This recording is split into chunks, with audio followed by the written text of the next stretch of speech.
Assalamualaikum warahmatullahi wabarakatuh. Alhamdulillahirabbil alamin wassalatu wassalamu ala asrafil anbiya'i wal mursalin wa ala alihi wa ashabi ajmain amma ba'd. Rabbi israhli sadri wa yassirli amri wa hlul 'uqdatam min lisani yafqahu qawli. Asyhadu an la ilaha illallah wa asyhadu anna Muhammadar Rasulullah. Allahumma salli ala sayyidina Muhammadin wa ala ali sayyidina Muhammad. Segala puji bagi Allah, Tuhan semesta alam, yang senantiasa melimpahkan rahmat dan karunia-Nya, nikmat iman terutama dan nikmat kesehatan kepada kita. Sehingga kita kembali bertemu dalam majelis ilmu ini ya, tentang yang merupakan kajian kristologi yang sudah kita laksanakan beberapa kali kesempatan, entah ini kesempatan yang kesekian, yang tujuannya adalah memberikan pelajaran bagi kita semua, terutama bagi saya pribadi, dalam memahami dan mengetahui apa yang tertulis literatur-literatur di luar daripada Islam, terutama tentang kristologi. Kembali materi-materi tajam akan dibawakan Bang Ikhwan ya, yang kali ini akan mengusung tema tentang keanekaragaman gospel. Tema ini sengaja diangkat sekedar untuk memberikan pengetahuan kepada kita bahwa memang sebelum hari ini atau jauh sebelum datangnya Rasulullah Muhammad SAW, gospel atau orang Kristen menyebut Injil, Bible, itu memang sudah beraneka ragam adanya. Bahkan dalam sumber-sumber terpercaya di internet, ada sekitar 40 lebih gospel yang mulai ditemukan. Namun yang dibaca oleh di gereja-gereja cuma ada 4 gospel saja, yang kemudian dirangkum dalam satu buku bernama Bible. Atau di Indonesia mereka mengambil terjemahan dari istilah Islam yaitu Alkitab. Nah, sebelumnya kami sampaikan di sini bagi para penyimak di YouTube, karena ini disiarkan secara live dan relive di channel Penunggang Kuda Channel, saluran online, ISDN Studio, Ngaji Metal Channel, Islamologi dan Kristologi.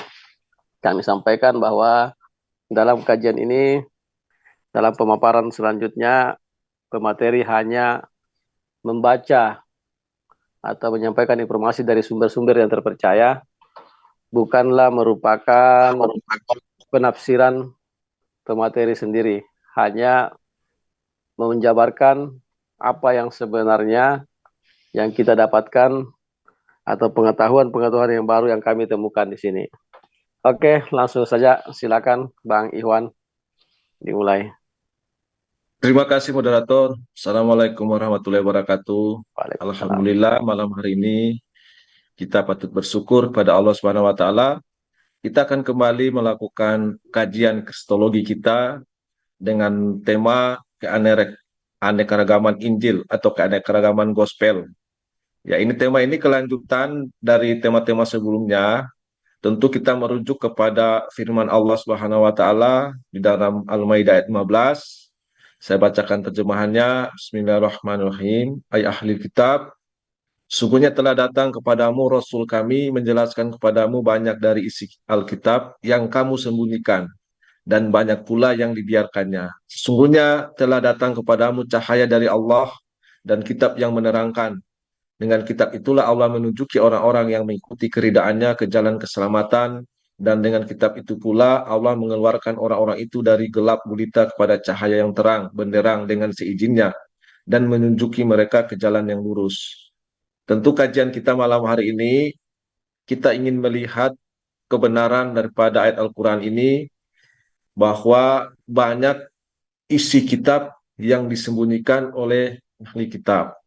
Maka tema kita malam hari ini keanekaragaman gospel. Ya, benarkah bahwa gospel itu beraneka ragam?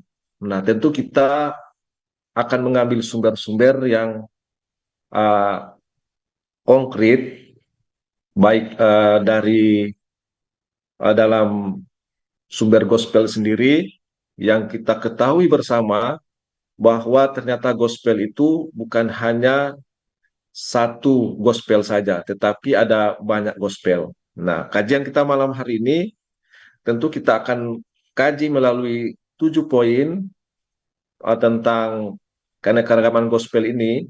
Yang pertama perlu kita mengetahui kapan penulisan gospel itu.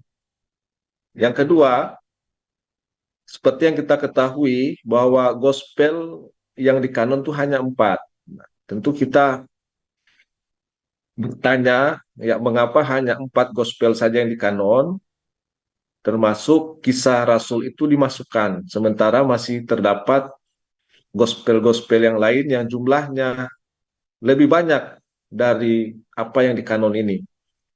Kemudian ketiga, keanekaragaman gospel lain yang disembunyikan. Nah, kita akan membahas pada poin ketiga ini, selain yang di kanon, apa saja yang gospel yang lain-lain itu, atau kita uh, sebut dengan gospel yang tidak di kanon atau yang disembunyikan, ya, atau yang tidak uh, diizinkan untuk dibaca oleh gereja itu sendiri. Yang keempat, sejak kapan ada gospel lain itu ada? Nah, apakah kita sering mendengar bahwa gospel yang tidak dikanon itu nanti ada abad kedua? Nah, apakah itu adalah sebuah pernyataan yang benar atau memang gospel yang dirahasiakan ini justru kehadirannya sama-sama dengan gospel yang dikanon, yaitu 4 gospel yang saat ini digunakan oleh gereja. Ya, kita akan lihat nanti. Yang kelima, selain gospel lain, apakah ada silang pendapat antara Paulus dan murid asli Yesus di dalam gospel itu sendiri? Keenam, sampai kapan perdebatan tentang gospel dan dogma terjadi? Ya, jadi apakah perdebatan tentang gospel ini kita hanya menjumpai ketika eh, beberapa kali dilakukan sidang-sidang konsili, atau perdebatan itu hingga saat ini masih terus terjadi ya di kalangan umat yang mengimaninya. Yang ketujuh, apakah kitab Kristen sekarang adalah 100% ucapan dari Yesus? Baik, kita akan mulai pada poin yang pertama. Kita akan mengupas malam hari ini tentang keanekaragaman gospel ini. Ya, tentu kita ingin mengetahui kapan penulisan gospel ini dimulai. Nah, sesuai dengan data yang tentu diakui kebenarannya, ya di dalam sebuah link di Wikipedia dijelaskan, tentu ini adalah semua sumber bisa membacanya. Ya, Kitab Perjanjian Baru terbit antara tahun 50 dan 100 Masehi. Yang mula-mula adalah surat-surat Paulus, kemudian barulah bagian-bagian lain beberapa abad sesudah Masehi. Ya, gereja baru mensahkan kanon Kitab Perjanjian Baru setelah urutannya diubah dan sedapat mungkin disesuaikan dengan sejarah keselamatan. Nah, kemudian dijelaskan juga yang kedua, umumnya boleh dikatakan bahwa kanon Perjanjian Baru itu sudah ditetapkan kira-kira pada tahun 200. Nah, ini pun kita bisa lihat bahwa penetapan kanon Perjanjian Baru ini hanya diperkirakan penetapannya tahun 200. Ya, secara definitif pada tahun 380 Masehi. Ya, sejarah gereja ya, sebagaimana oleh Dr. H. Berkhof dan Dr. I.H. Enklar. Jadi definitifnya Injil kanon ini tahun 380. Nah, jadi yang dimaksud Injil kanon ini Injil yang gospel yang saat ini digunakan oleh saudara-saudara Kristen. Nah, kita ingat ya bahwa di sini penulisan diperkirakan tahun 200 sampai definitifnya tahun 380. Nah, ini berarti kita bisa bandingkan keberadaan gospel yang tidak dikanon. Apakah usianya di bawah 200 atau tahun yang sama atau belakangan?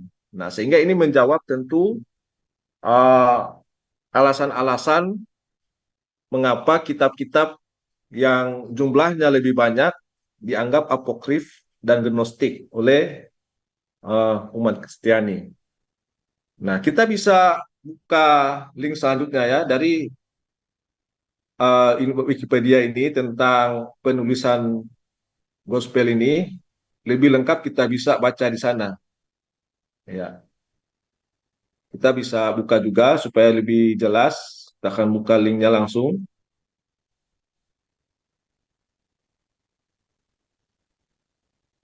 uh, Tentang penulisan daripada gospel ini. Tidak muncul di layar linknya. Iya, ya, sebentar. Oh, Ya, ini ya. oke, oke. Jadi gospel ini ya seperti dibacakan tadi. Ini kan sudah kelihatan linknya ya, Pak Awi. Iya, iya. Lanjut. Ya, ini linknya. Jadi sumber datanya ini jelas. Intinya di sini kita ingin mengetahui kapan penulisannya. Nah, di sini jelaskan ya, kira-kira pada tahun 200 dan secara definitif pada tahun 380. Ini di dalam sejarah gereja oleh Dr. H. Beecroft dan seterusnya. Ya, kita lihat lagi informasi lain yang ada di dalam penulisan Injil ini. Eh, di sini waktu penulisan ini hanya dikatakan perkiraan kurun waktu tulisan Injil kanon bervariasi, namun tidak lebih dari 100 Masehi. Nah, ini hanya perkiraan saja, tetapi bervariasi ya, karena tidak ada waktu yang tetap terkait dengan kapan sebenarnya ditulis Injil kanon ini ya. Seperti dalam kanon Muratori, ya di sini 170 Masehi. Ya, di sini baru memaparkan urutan pembuatan Injil Lukas dan Yohanes sebagai berikut, yaitu bagian depan hilang dan yang tersisa dimulai dengan kata di mana ia dan seterusnya. Pengembangan terjemahan diletakkan di antara tanda kurung siku, angka-angka menunjukkan nomor baris teks aslinya yang tersisa dan dapat dibaca. Nah, di sini tentu kita sudah bisa menggarisbawahi kapan Injil yang dikanon itu mulai ada. Yang jelas di sini bervariasi ya, tidak ada kepastian daripada tahun itu kapan sebenarnya itu mulai diberlakukan. Nah, sumbernya jelas ini ya. Eh, Oke, selanjutnya kita ke poin selanjutnya. Saya buka dulu sebentar. Eh, Nah, tadi kita sudah mengenal penulisan Injil. Nah, sekarang kita tentu perlu juga mengetahui tentang Injil-Injil yang tidak dikanon atau Injil yang atau gospel yang dirahasiakan. Ya, betul. Nah, apa saja yang dirahasiakan ini kita akan buka linknya sebentar. Nah, gospel yang dirahasiakan apa saja?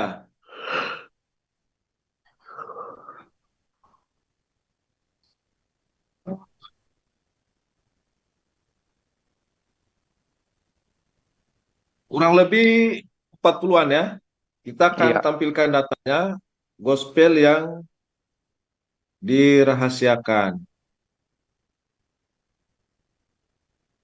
Saya akan bacanya. Ini cukup banyak apabila kita membandingkan dengan hanya 4 saja gospel yang dikanon. Oh, iya, iya. Nah, ini mulai dari satu dialog Sang Juru Selamat.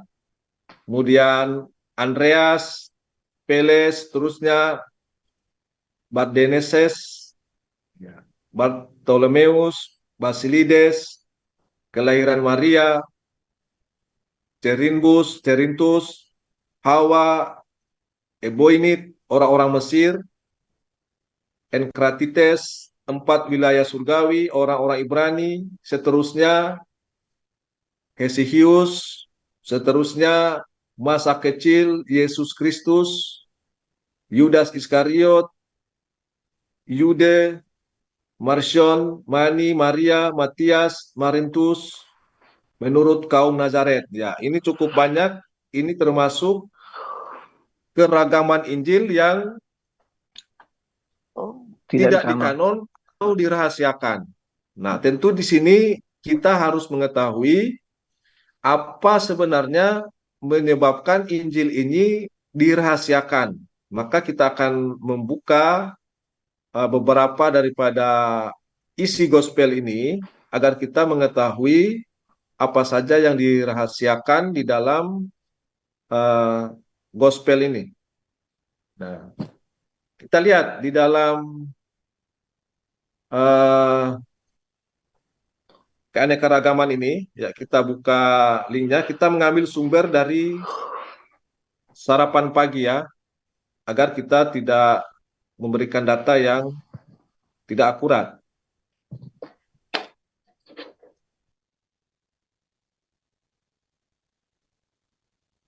Ya, saya share lagi. Kita buka gospel-gospel yang dianggap rahasia atau apokrif. Nah, jadi istilah apokrif ini adalah gospel yang dirahasiakan. Nah, ini sumbernya dari eh, sarapan pagi Biblika. Nah, tentu ini hanya memuat beberapa ayat tentang kisah-kisah yang ada di gospel atau yang dianggap apokrif ini. Nah, kita bisa baca di sini persoalan-persoalan atau beberapa gospel yang dirahasiakan ini. Ini ada bab masa kecil, ada Injil masa kecil menurut Thomas, ada kisah Yusuf si tukang kayu, ya ada kemudian Injil Filipus, ya kita kan bisa buka nanti di bawah. Ada surat Yesus ya, ini ada Injil Yudas, kemudian ada Injil Petrus, ya ini cukup banyak.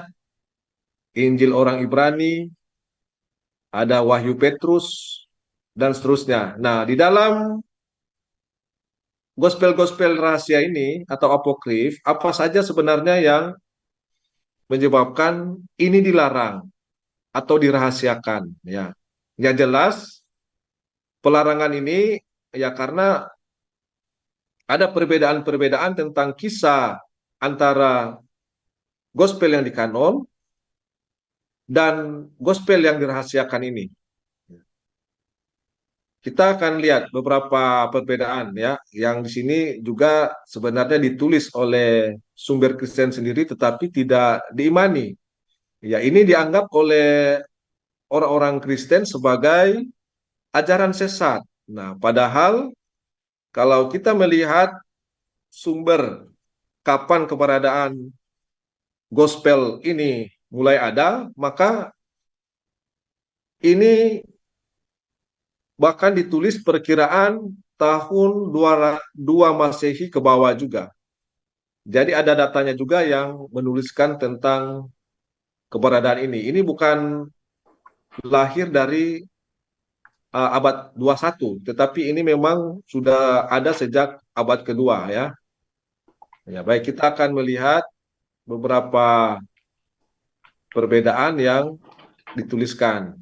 Nah, ini ya mengapa disembunyikan, maka di sini jelas beberapa alasan yang ditulis ya seperti dikatakan di sini ya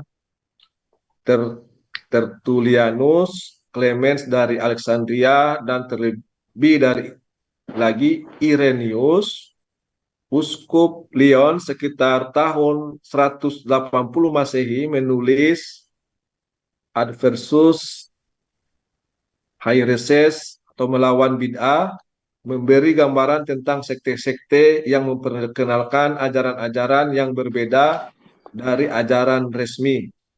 Nah, artinya dari penjelasan ini bahwa kita dapat melihat bahwa di bawah tahun 200 Masehi ini ajaran ini sudah ada.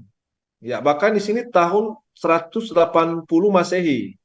Jadi kalau alasannya bahwa ini nanti lahir pada abad kedua, maka ini tentu sangat bertentangan dengan apa yang kita bahas saat ini ya. Bahwa sebelum abad kedua, masih pada abad ke-1, ini sudah terlihat bagaimana ada sekelompok dari umat yang mengimani gospel berbeda dengan sekelompok yang juga umat yang sama mengimani gospel yang lain. Nah, sehingga tadi kita sudah bisa membedakan sekelompok itu adalah sekelompok yang mengimani 4 gospel saja, sementara sekelompok yang lain mengimani kurang lebih 40 gospel. Nah, selanjutnya kita akan lihat ya alasan-alasan ya ini dijadikan sebagai Injil rahasia. Ya, pada intinya kita lihat coba baca di Basilides ya. Ya, Bagaimana pendapat Basilides? Ya. Basilides aktif mengajar di Alexandria pada masa kekuasaan Kaisar Hadrian tahun 117 sampai dengan 138 Masehi. Nah, dengan melihat tahun ini tentu klaim-klaim bahwa Injil apokrif ini nanti ada pada abad kedua itu sangat terbantahkan dengan informasi yang justru Basilides ini ya dia aktif mengajar di Alexandria sejak tahun 117 sampai 138 Masehi. Jadi sebelum abad kedua. Pada periode tahun 130-an itu ia menghasilkan banyak karya termasuk 24 buku dalam koleksi eksegetika, berbagai tulisan Bapak Gereja, Clemens dari Alexandria, Origenes, Irenaeus, memberi kita informasi tentang ajaran Basilides. Nah, jadi di sini kita sudah melihat ada kelompok dari Irenaeus, kelompok Basilides, mereka berbeda ajaran. Artinya gospel ini sudah ada gospel-gospel lain sejak di zaman itu, bahkan sebelum abad kedua. Nah,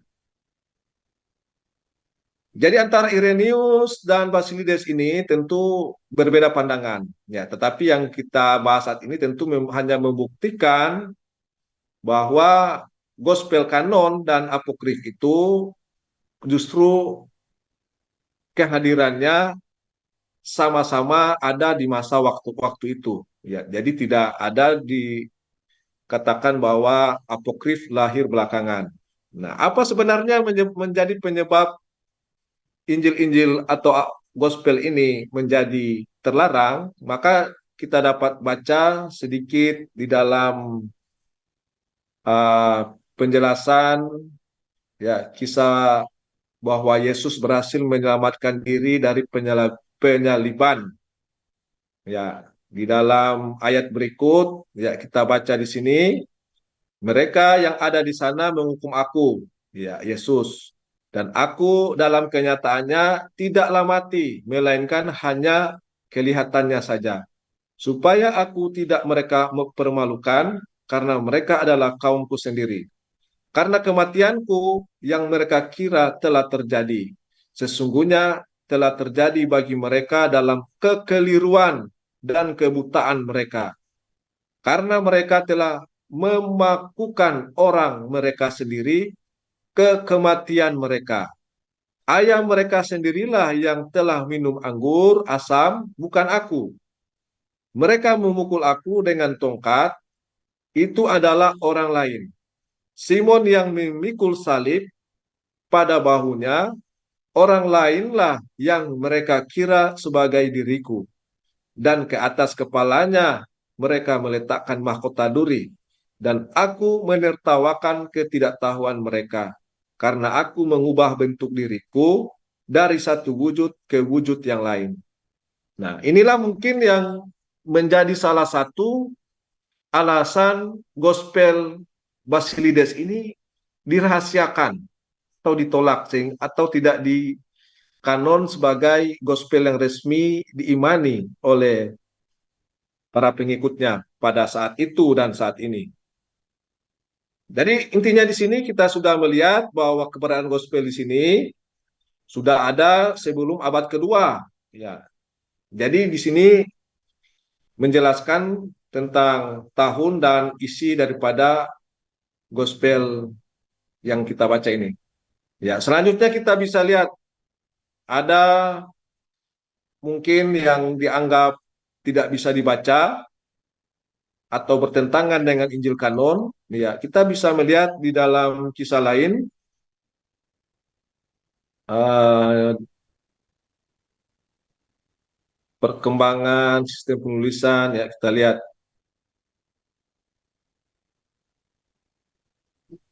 Ya, di sini ada Injil Gospel masa kecil, ya, Injil rahasia, apokrif. Nah, masa kecil ini justru tidak ditemukan banyak di dalam Gospel yang dikanon. Ya, apa saja Injil yang memuat masa kecil Yesus ini, kita bisa baca di sini ya. Di sini tentang apa nih? Nah,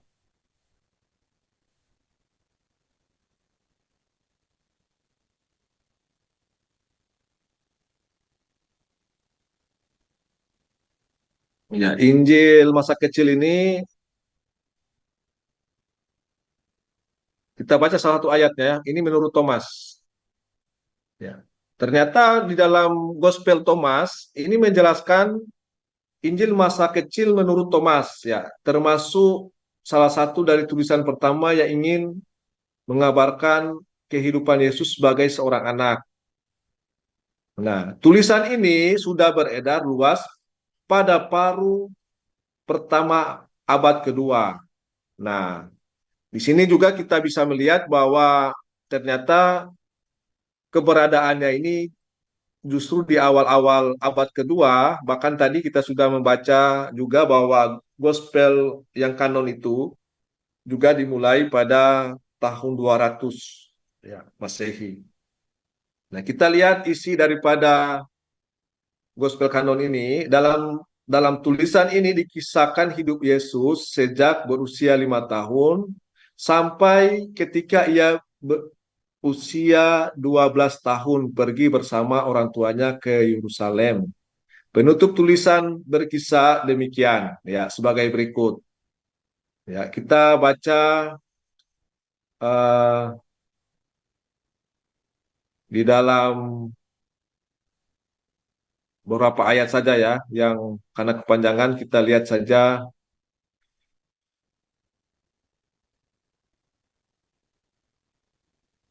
ini ya. Nah, dalam kisah ini, Injil masa kecil menurut Thomas, ditemukan banyak cerita lain yang bisa memberi gambaran tentang Yesus kecil sebagai anak nakal. Nah, tapi poinnya yang kita lihat ya, ketika kanak-kanak Yesus ini berumur 5 tahun, ia sedang bermain di tepi sebuah wadi. ia mengumpulkan air yang mengalir itu ke dalam kolam-kolam dan seketika itu juga membersihkannya. Ia melakukan semua ini hanya dengan kata-kata perintahnya. Ia membuat lumpur lunak dan darinya ia membuat 12 burung pipit. Itu adalah Sabat ketika ia melakukan ini. Ada banyak anak lain yang bermain dengannya. Seorang Yahudi ketika melihat apa yang sedang dikerjakan oleh Yesus ketika sedang bermain pada hari Sabat, bergegas pergi dan memberitahu bapaknya Yusuf, lihatlah kemari, anakmu ada di wadi. Dan dia mengambil lumpur dan membuat 12 burung pipit. Ia telah melanggar hari Sabat. Yusuf pergi ke tempat itu, ia melihat dan berseru, mengapa engkau melakukan apa yang tidak diperbolehkan pada hari Sabat? Yesus menepukkan tangannya dan berseru kepada burung-burung pipit itu, "Enyalah pergi." Burung-burung pipit itu menjadi hidup, terbang sambil mencicit. Ketika orang-orang Yahudi melihat ini, mereka menjadi takjub. Mereka pergi dan melaporkan pada orang-orang yang memimpin mereka apa yang telah mereka lihat dilakukan oleh Yesus. Nah, di dalam Injil di kanon, cerita seperti ini tidak ada. Ya, tetapi berada di dalam salah satu gospel yang dianggap apokrif, yang padahal sebenarnya keberadaan gospel ini justru ini adalah masa kecil Yesus yang sudah beredar tadi di awal abad kedua ya, hampir bersamaan juga dengan Injil yang dikanon. Jadi ini bukan mungkin pada abad 21 ini. Ya. Tapi ini merupakan Injil yang dianggap terlarang atau berbeda dengan yang dikanon. Nah, seterusnya tentu kita tidak akan membahas ini lagi karena kita sudah poinnya hanya menampilkan bahwa Injil terlarang ini atau Injil apokrif ini sesungguhnya keberadaannya juga ya bersamaan dengan Injil yang dikanon sesuai dengan data yang kita baca. Oke, selanjutnya kita akan melihat data lain yang kita akan uh, tampilkan. Apakah perbedaan-perbedaan keragaman Injil ini nanti ada pada abad 1 dan abad 2 awal hingga pertengahan, atau ini sudah ditemukan pada masa di mana Paulus dan murid Yesus itu hidup. Nah, di dalam Galatia 1 dengan perikop hanya satu Injil, ayat 1, pasal 1, ayat 6 dan seterusnya, di sini Paulus mengatakan, "Aku heran bahwa kamu begitu lekas berbaring daripada Dia yang oleh kasih karunia Kristus telah memanggil kamu dan mengikuti suatu Injil lain." Nah, di zaman ini telah ada suatu Injil lain, ya, yang sebenarnya bukan Injil. Ini menurut Paulus. Nah, hanya ada orang yang mengacaukan kamu dan yang bermaksud untuk memutarbalikkan Injil Kristus. Nah, di zaman Paulus ini, kita baca pada Galatia ini bahwa sudah ada Injil lain. Nah, tentu keragaman Injil ini sebenarnya sudah ada di zaman murid Yesus itu masih hidup. Ya, tetapi hal ini berlanjut hingga abad kedua dan seterusnya, dan kita dapat melihat adanya pemisahan antara Injil yang dikanon dan yang tidak dikanon. Maka tentu berdasarkan informasi dari Galatia ini menjadi bahan kita untuk mengajak berpikir manakah sebenarnya yang benar-benar gospel yang berasal daripada Isa Al-Masih atau Yesus Kristus menurut orang Kristen. Nah, sejak kapan Injil lain telah ada? Maka Injil lain telah ada sejak di zaman para murid Yesus itu masih hidup, di mana dapat kita temukan di dalam Galatia 1 dijelaskan. Nah, menurut Paulus bahwa Injil yang kuberitakan itu bukanlah Injil manusia, karena aku bukan menerimanya dari manusia, dan bukan manusia yang mengajarkannya kepadaku, tetapi aku menerimanya oleh pernyataan Yesus Kristus. Nah, dalam pembahasan sebelumnya kita juga telah mencari apakah Paulus ini termasuk dalam daftar dari 12 murid Yesus yang disebutkan di dalam Matius. Nah, ternyata tidak ditemukan nama Paulus berada di dalam daftar 12 murid yang disebutkan di dalam Gospel Matius.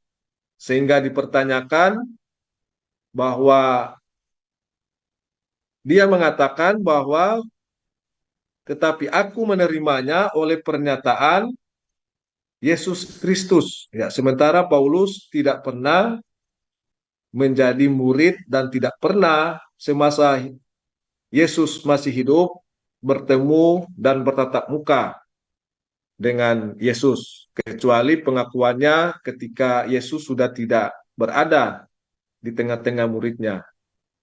Nah, selain Injil lain yang kita baca dalam Galatia 1 dan seterusnya tadi ada terdapat Injil lain, bagaimana sikap atau keberadaan Paulus dengan murid-murid lain? Apakah ada silang pendapat di antara para murid? Nah, di dalam kisah para rasul kita dapat menemukan suatu kisah ya di mana antara Paulus dan Yakobus itu terjadi silang pendapat. Ya, ya kita dapat baca di sini. Ya, beberapa orang Yahudi datang dari Yudea ke Antioquia dan mengajarkan kepada saudara-saudara di situ, jikalau kamu tidak disunat menurut adat istiadat yang diwariskan oleh Musa, kamu tidak dapat diselamatkan. Tetapi Paulus dan Barnabas dengan keras melawan dan membantah pendapat mereka itu. Akhirnya ditetapkan supaya Paulus dan Barnabas serta beberapa orang lain dari jemaat itu pergi kepada rasul-rasul dan penatua-penatua di Yerusalem untuk membicarakan soal itu. Mereka diantarkan oleh jemaat sampai ke luar kota. Lalu mereka berjalan melalui Fenisia dan Samaria, dan di tempat-tempat itu mereka menceritakan tentang pertobatan orang-orang yang tidak mengenal Allah. Hal itu sangat mengembirakan hati saudara-saudara di situ.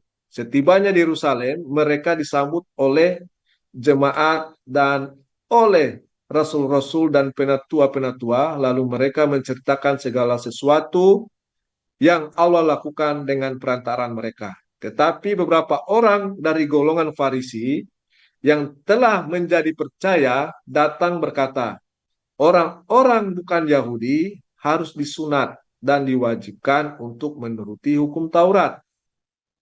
Nah, di sini kita dapat melihat di Antioquia pun ada perbedaan silang pendapat antara Paulus dan murid-murid di sana. Nah, ketika di Yerusalem, di sini pun ada perbedaan pendapat antara orang-orang Farisi yang telah menjadi percaya bahwa mereka mengatakan bahwa orang-orang bukan Yahudi harus disunat, diwajibkan untuk menuruti hukum Musa. Nah, sementara ini ya kita dapat baca di sini ya, ketika di Antioquia, di situ jikalau kamu tidak bersunat menurut adat istiadat yang diwariskan oleh Musa, kamu tidak akan diselamatkan. Nah, di sini dari sisi pengkabaran gospel itu sendiri, Paulus berbeda ketika di Antioquia dan ketika berada di Yerusalem. pertanyaannya mengapa? Ya, ini pertanyaannya tidak menyimpulkan. Maka bersilanglah rasul-rasul dan penatua-penatua untuk membicarakan soal itu. Sesudah beberapa waktu lamanya, berlangsunglah pertukaran pikiran mengenai soal itu. Berdirilah Petrus dan berkata kepada mereka, "Hai saudara-saudara, kamu tahu bahwa telah sejak semula Allah memilih aku dari antara kamu, supaya dengan perantaraan mulutku bangsa-bangsa lain mendengar berita Injil dan menjadi percaya." Nah, di sini tentu kita bisa melihat bahwa seorang Petrus yang diberikan otoritas kepercayaan oleh Yesus, dia memiliki silang pendapat dengan Paulus. Nah, pertanyaan ini mengapa ya mereka silang pendapat baik dengan para murid ketika di Antioquia, bahkan ketika di Yerusalem bertemu Petrus pun mereka silang pendapat. Nah, ini tentu sudah agak memberikan eh, informasi kepada kita bahwa ada Injil lain di masa Paulus, termasuk pengkabarannya juga. Di sini kita bisa melihat ada silang pendapat. Oke, Bang Awi, sebelum lanjut mungkin ada bisa ditambahkan baik oleh Pak Iya, Agus, mungkin iya, ada hal-hal dipertegas kembali, disilakan. iya, iya. Silakan Pak Agus, lanjut dulu. Ada yang mau ditambahkan? Iya, iya, iya, iya. Pemaparan yang cukup menarik ya, sangat menarik sekali. Bahwasanya penganekaragaman itu sebenarnya sudah dari awal itu, Bang.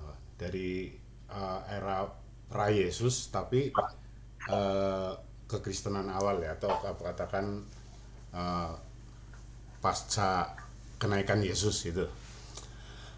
Iya, jadi memahami sebuah kebenaran dan jadi membedakan antara dogma dan sebuah kebenaran. Begini, saya ingin memberikan tambahan saja tentang mengenai bagaimana memahami sebuah kebenaran. Ketika seorang bayi kecil, nah ini membuat sebuah perumpamaan ya. Bayi masih kecil, bayi umur ya bayi atau balita memakai baju. Nah, memakai baju itu sebuah dogma.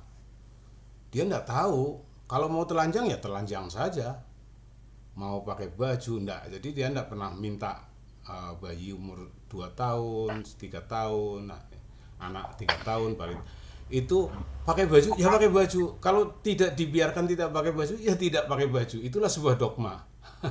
Ya, dogma, dogma. Jadi pokoknya kamu harus pakai baju, kamu harus mandi. Namun setelah dewasa mulai berpikir, orang-orang ini mulai diajarkan sebuah pemikiran. Orang yang anu itu harus pakai baju. Nah, pakai baju itu untuk supaya tidak memalukan atau kamu layaknya sebagai manusia gitu. Ya. Nah, orang-orang dewasa ini sudah mulai berpikir. Nah, kalau nggak pakai baju, ya itu lihat kamu orang gila gitu kan. Selalu ada pembandingnya. Artinya sesuatu yang salah itu. Wah, ada yang misalkan telanjang bulat, tuh lihat tuh di jalan orang gila itu. Nah, gitu. Jadi tahu. Nanti ketika ada orang yang melakukan seperti itu, maka wah orang gila. Itu kan. Nah, itu baru mulai memahami sebuah kebenaran. Nah, artinya orang manusia itu mulai mengetahui bahwa oh itu sebuah kebenaran, ini sebuah kebenaran dan itu sebuah kesalahan. Jadi saya melihatnya ini kan hanya sebuah perumpamaan tadi. Saya melihatnya begini, Bang Ikhwan, Bang Awi ya. Untuk mengetahui bahwa mana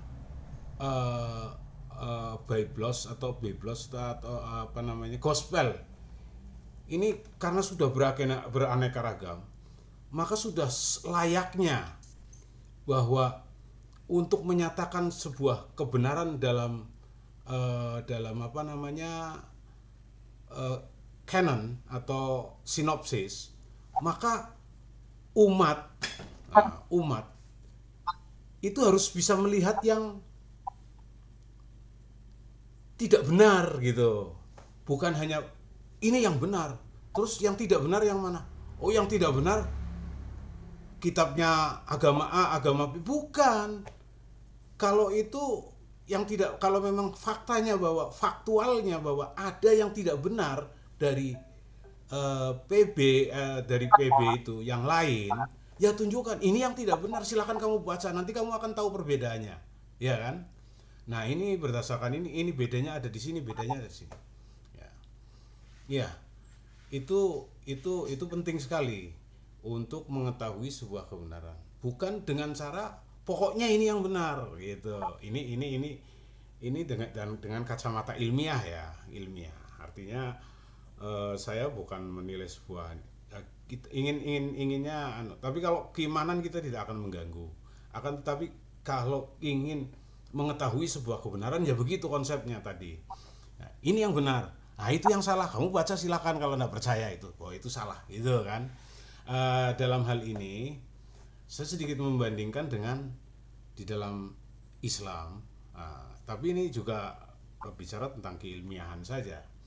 Bahwa hadis itu ada yang sahih, tetapi bukan dilarang orang membaca yang palsu, membaca yang dhaif. Beredar ini kitab hadis, kumpulan hadis-hadis dhaif gitu kan.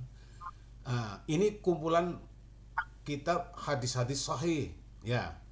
Nah, disinilah baru iman itu bermain. Iman itu bermain artinya, oh iya, ini hadis ini dhaif.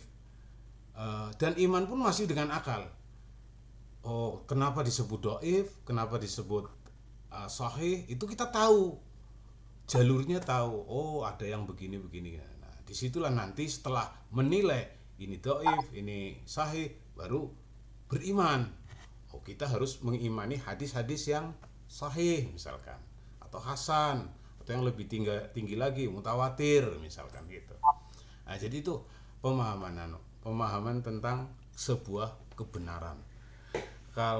Nah kemudian saya sering melihat di polemikus dari kristolog atau bukan kristolog, apologet itu mengatakan, wah ini kan palsu,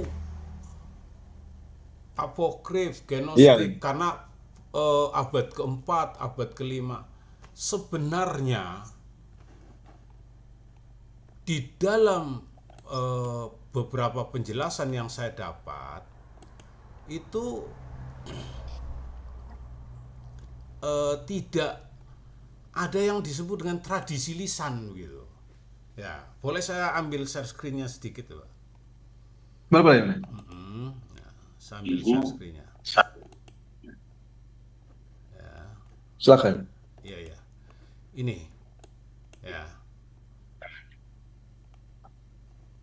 Ini saya sumbernya sama juga dengan Bang bahwa tradisi lisan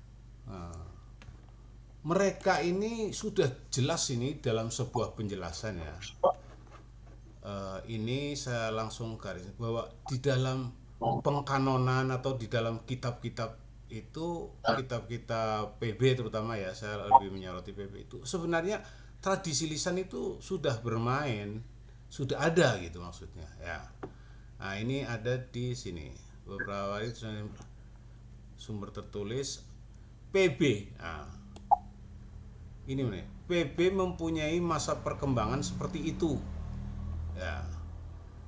Pada permulaannya cerita-cerita mengenai Yesus dan orang-orang Kristen awal itu diceritakan dari orang ke orang, mulut ke mulut, dan dari kelompok ke kelompok menurut kebutuhan pengajaran dan perbantahan.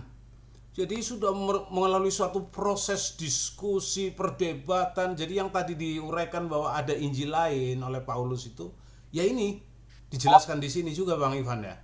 Nah, iya, Bang Ivan dan Bang Awi. Nih, ini berarti bahwa banyak bahan yang tidak dibutuhkan langsung. Tadi mana ya, pada masa permulaan cerita mengenai Yesus perbuatan, dan ini berarti bahwa banyak bahan yang tidak dibutuhkan langsung tersingkirkan dan lenyap.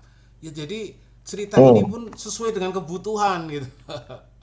Ya, sesuai kebutuhan. Nah, nanti jelas apabila kepentingan itu bermain, maka masing-masing punya kepentingan. Iya kan? Dia akan bercerita Iya. tentang sesuai dengan kepentingannya. Nah, namun tidak dapat disangkal. Nah, ini kalimat yang penting ini. Ini adanya di tradisi lisan Bible apa ini? Alkitab Sabda ya. Sabda. Sabda. Namun tidak dapat disangkal bahwa ada batas pada proses perkembangan itu yang ditentukan oleh ingatan yang kuat di masa itu. Kembali lagi hanya mengandalkan sebuah ingatan. Ucapan Yesus mungkin diikat bersama dan dipakai pada waktu kitab Injil itu dituliskan. Matius, Lukas mempunyai perumpamaan dan ucapan pendek dalam Injil mereka, namun konteksnya tidak dikenal lagi. Artinya ini namanya sebuah sejarah. Kitab sejarah itu kan harusnya bisa menunjukkan konteks satu wilayah, satu proses kejadiannya. Ya.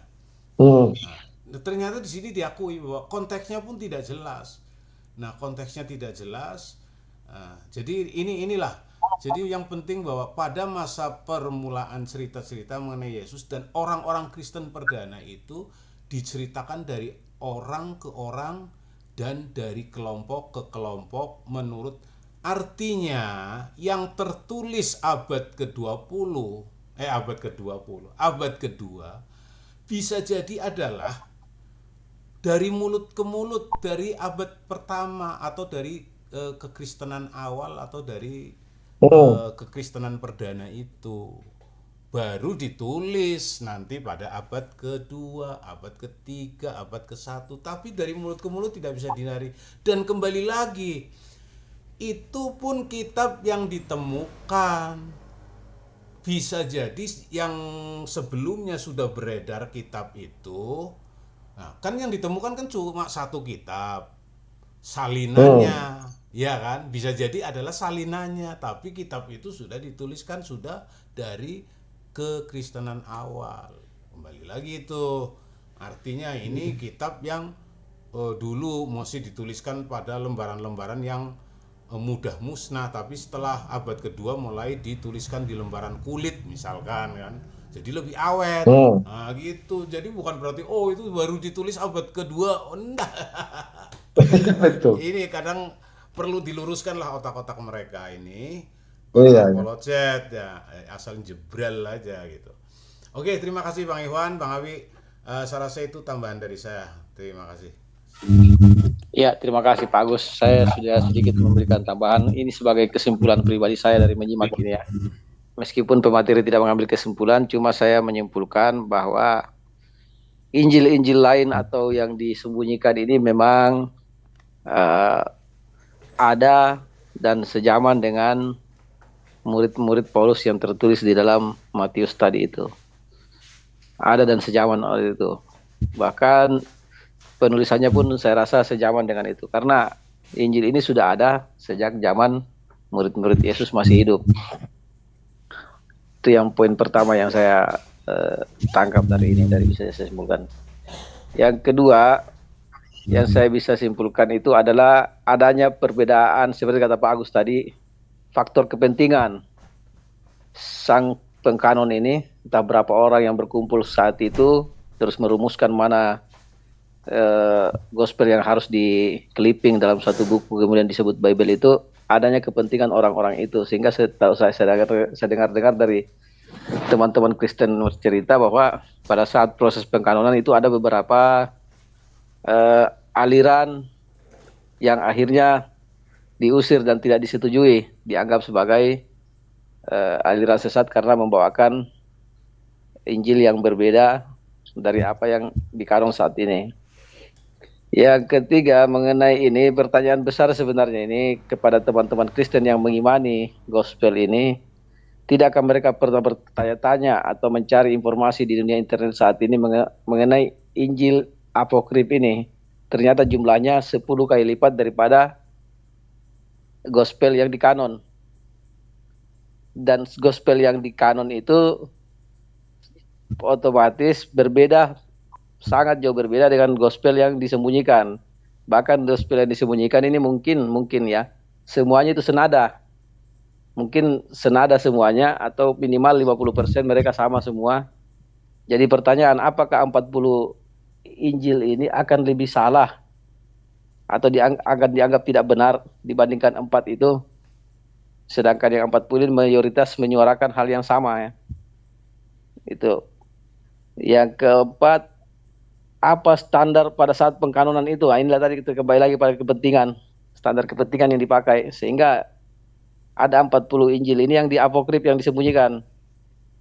Yang kelima, yang teman-teman Kristen atau perlu pahami bahwa namanya di apokrif itu bukan berarti palsu, bukan, itu artinya dirahasiakan. Mungkin banyak teman-teman Kristen menganggap atau mendengar dari pendeta-pendeta di gereja bahwa itu adalah Injil palsu, padahal bukan. Karena nggak ada standar yang bisa ditetapkan oleh teman-teman Kristen dari pihak manapun untuk mengatakan ini asli dan ini palsu. Karena semuanya mereka akui bahwa catatan sejarah, tulisan para saksi mata.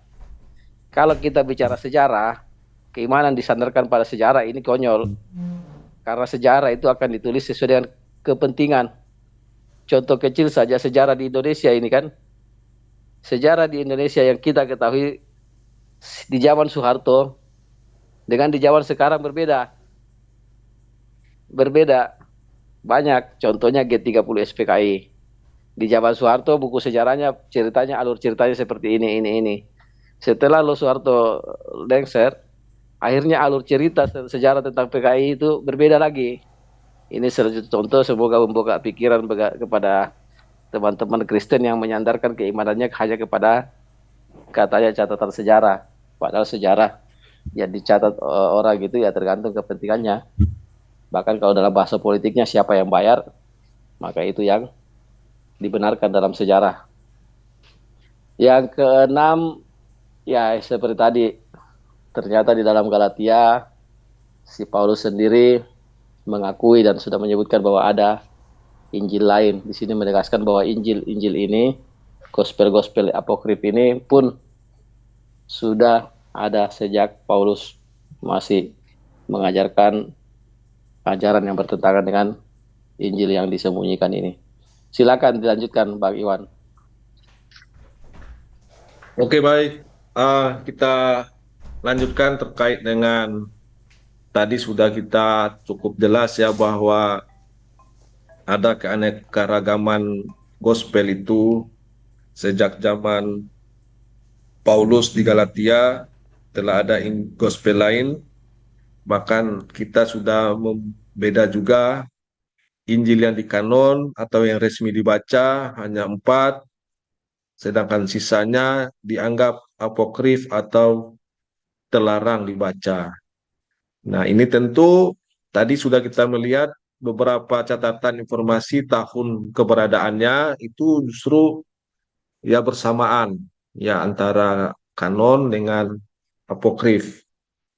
Nah, selanjutnya pada poin selanjutnya, sampai kapan kita ingin mengetahui pasti ada perdebatan tentang gospel ini sehingga ditetapkannya 4 Injil kanon tadi. Ya, kita akan buka data terkait dengan pertanyaan ini.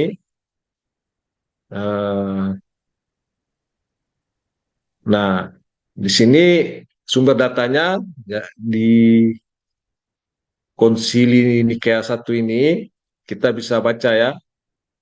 Ya, Konsili Nikea adalah konsili para uskup sedunia yang diselenggarakan Kaisar Konstantinus Agung pada tahun 325 Masehi di Nikea. Nah, konsili ini diadakan karena adanya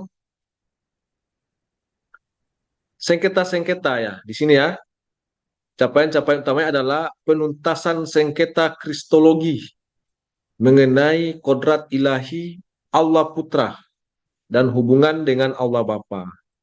Nah, jadi di sini kita dapat lihat ya tahun 335 Masehi ini tentang konsep teologi itu masih penuh sengketa. Karena apa? Adanya Injil-Injil lain tadi. Tidak hanya terdapat satu Injil, tapi ada Injil-Injil yang penuh keanekaragaman. Nah, ini sangat menentukan keberadaan kanon tadi.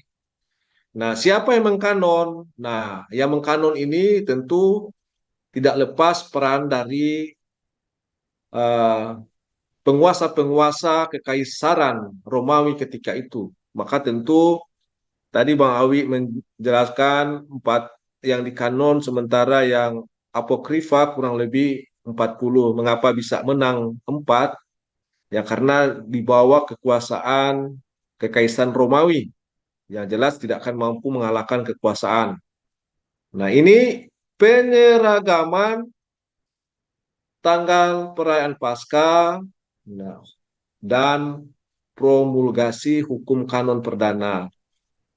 Ya, kita dapat baca di sini ya. Ini tentu menjawab tentang sengketa-sengketa yang silang pendapat di mana sejak zaman Paulus dan Yudas terjadi juga silang pendapat, dan ini dapat kita lihat adanya silang pendapat ini karena adanya dualisme pandangan tentang pengkabaran ajaran Yesus ketika murid Yesus itu masih hidup dan kehadiran Paulus. Nah, di sini dapat kita lihat ya, eh, Konsili Eusebius sekitar 338 di dalam karya tulisnya. Sini ya kita dapat lihat. Selain itu ada juga Konsili Konstantinopel yang dikirimkan pada Paus Damaskus I beserta para uskup gereja Latin pada tahun 382. Nah, salah satu tujuan penyelenggaraan Konsili Nikea I ini adalah menuntaskan perselisihan yang muncul di tengah-tengah jemaat Alexandria mengenai kodrat putra dalam hubungannya dengan Sang Bapa. Nah, ini tentu tidak lepas tadi dari penjelasan tadi bahwa mereka di Alexandria memiliki konsep yang berbeda dengan mereka yang berada di Romawi. Ya, jelas berbeda dengan penguasa Romawi tentang konsep ini. Nah, sehingga hal-hal yang dilakukan selanjutnya, ya kita poin-poin saja baca ya. Peserta yang hadir konsili ini kita bisa lihat ya. Meskipun Kaisar Konstansi Agung mengundang semua uskup di Kekaisaran Romawi yang kala itu berjumlah 1.800 orang, kira-kira 1.000 orang uskup kawasan barat dan 800 uskup di kawasan timur. Ya, di sini kita lihat pembandingnya dalam rangka konsili ini ya jauh berbeda, lebih banyak hadir uskup yang keuskupan di kawasan barat, yaitu wilayah kekuasaan Romawi ya yang lebih banyak ya, sehingga tentu hasilnya pun sangat dipengaruhi oleh kehadiran ini dan tentu penguasa di sana. Maka tersingkirlah tentu beberapa gospel yang jumlahnya kurang lebih puluhan dibanding dengan yang di kanon.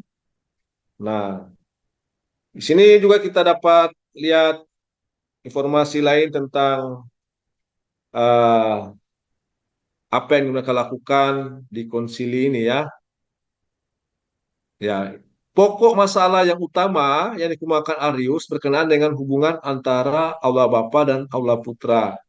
Ya, ini adalah konsep yang mendasar tentang teologi daripada ketuhanan yang jelas yang di kanon ini memiliki konsep yang berbeda dengan yang mereka imani di Alexandria. Tetapi itu nyata benar ada, bukan berarti itu adalah eh, palsu, tetapi itu dianggap apokrif atau rahasia. Nah, kemudian informasi juga di sini, ya kita garis-garis besar saja ya kita bisa lihat ya. Di sini ada argumen pro Arianisme. Ya ini karena ada keragaman Injil ya, argumen kontra Arianisme. Hasil debat, Konsili Nikea memaklumkan bahwa Sang Putra adalah Allah sejati. Nah, jadi Sang Putra adalah Allah sejati ini diputuskan di hasil debat yang dilaksanakan di Konsili Nisea. Sama kekalnya dengan Sang Bapa dan diperanakan dari Allah itu sendiri. Dengan alasan bahwa doktrin inilah yang paling sempurna merangkum penjabaran mengenai Sang Putra di dalam kitab suci maupun keyakinan Kristen tradisional mengenai Sang Putra yang diwariskan para rasul. Keyakinan ini dituangkan para uskup ke dalam Syahadat Nikea. Nah, tentu ini ya tentu menjadi bahan kajian pemikiran bagi siapa saja yang ingin mencari kebenaran tentang apa yang terjadi dari masa ke masa hingga konsili di Nikea ini, dan hasil debatnya ya seperti ini, penetapan tentang konsep teologi ketuhanan. Nah, ini ditetapkan di Nicea. Ya, sementara gospel-gospel yang puluhan tadi ya dianggap adalah Injil rahasia. Ya. Cikal bakal dari syahadat Kristen sekarang dikenal dengan syahadat Nikea, Konstantinopel. Kita bisa lihat lagi poin-poin yang penting di dalam informasi ini. Ya, ini kalau mau baca ya silakan. Ini sumbernya ada. Eh, keragaman-keragaman Injil sejak Paulus, dan pada konsili-konsili ini kita sudah bisa melihat bagaimana penyelesaian-penyelesaian sengketa yang terjadi. Ya.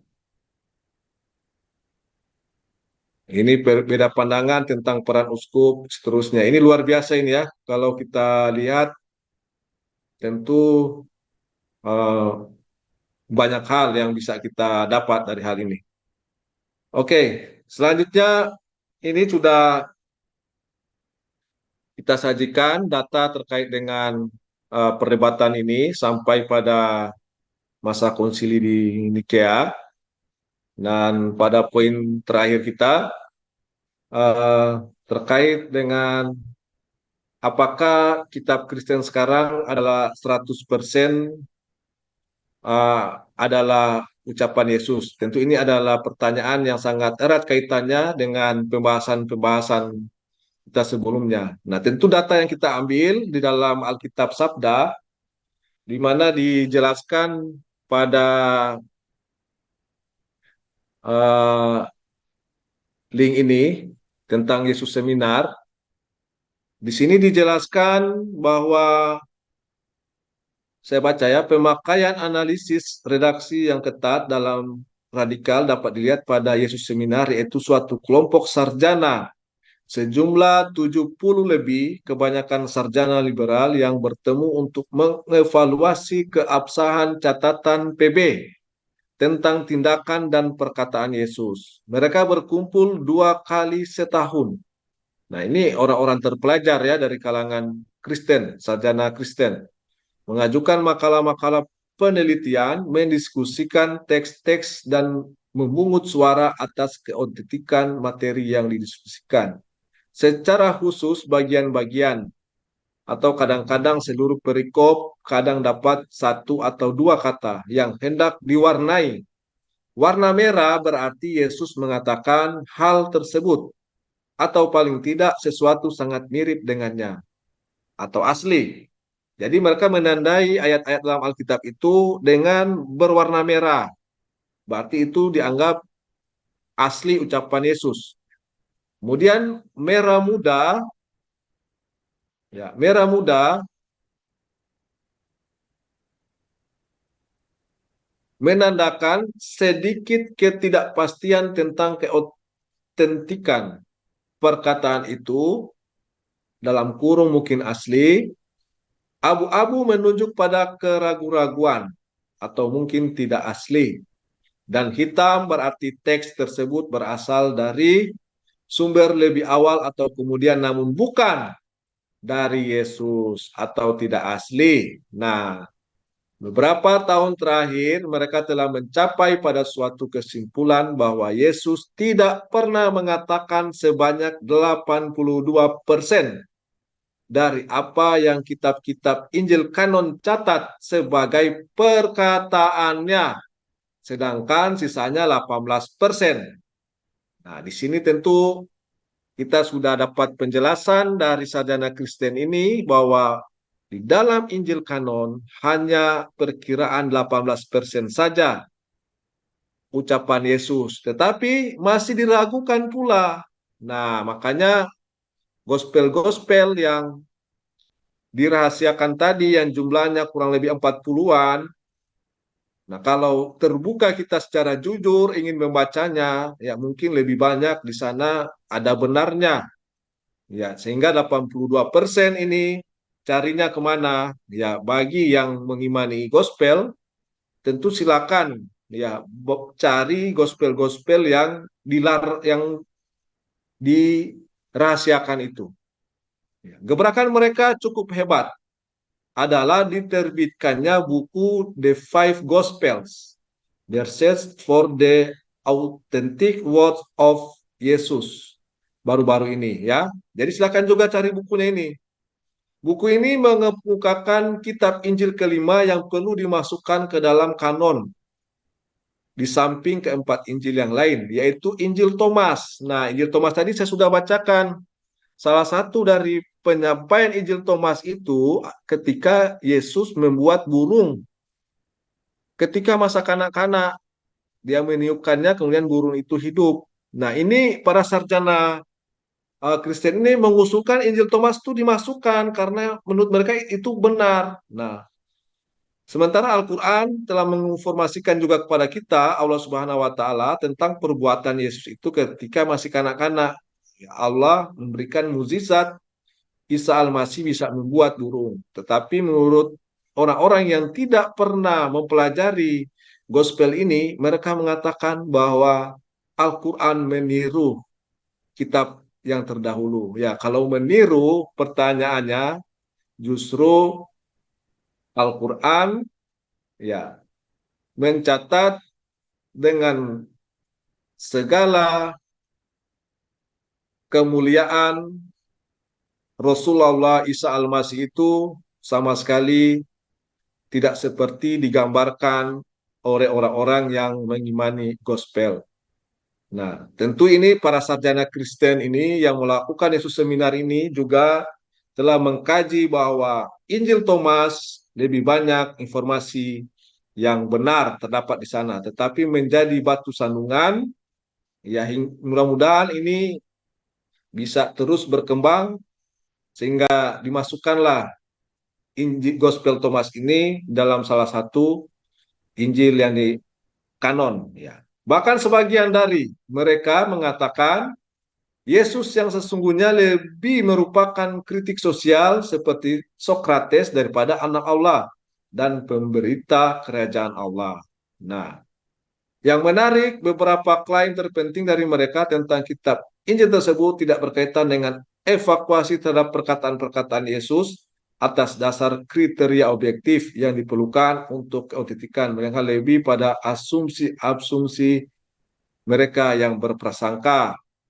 Nah, ini justru orang-orang Kristen sendiri tidak mempercayai sarjana-sarjana mereka yang terpelajar, yang telah mengkaji bertahun-tahun tentang keautentikan daripada gospel ini. Ya, sehingga ya kita dapat membaca sendiri, tidak menyimpulkan bahwa ternyata dengan keanekaragaman Injil ini, dengan ada Injil kanon dan apokrif dan telah terbukti bahwa ucapan asli Yesus menurut Yesus Seminar ini hanya 18% saja. Nah, saya kira demikian kajian kita Kristologi malam hari ini, dan sampai ketemu pada kajian-kajian selanjutnya. Dan ini tentu sekali lagi kita tidak menyimpulkan, tetapi kita membacakan dan menanyakan tentang apa yang kita tidak pahami di dalam menjadi pertanyaan-pertanyaan kita di dalam artikel-artikel yang sudah kita paparkan. Sekian, wassalamualaikum warahmatullahi wabarakatuh.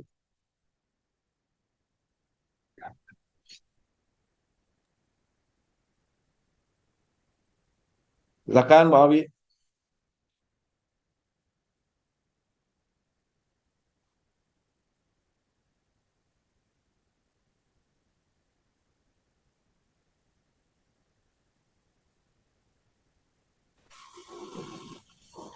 Ya, kedengaran kah? Ya, silakan. Oke, sampai juga kita di ini ya. Mungkin mau ditambahkan dulu Pak Agus atau setelah ditutup baru ditambahkan? Ya, menarik sekali ya. Alhamdulillah sampai di ini kajian kita, kajian kristologi kita ini. Sekali lagi di sini pemateri hanya menyampaikan atau memaparkan dari berbagai macam sumber yang dipelajari.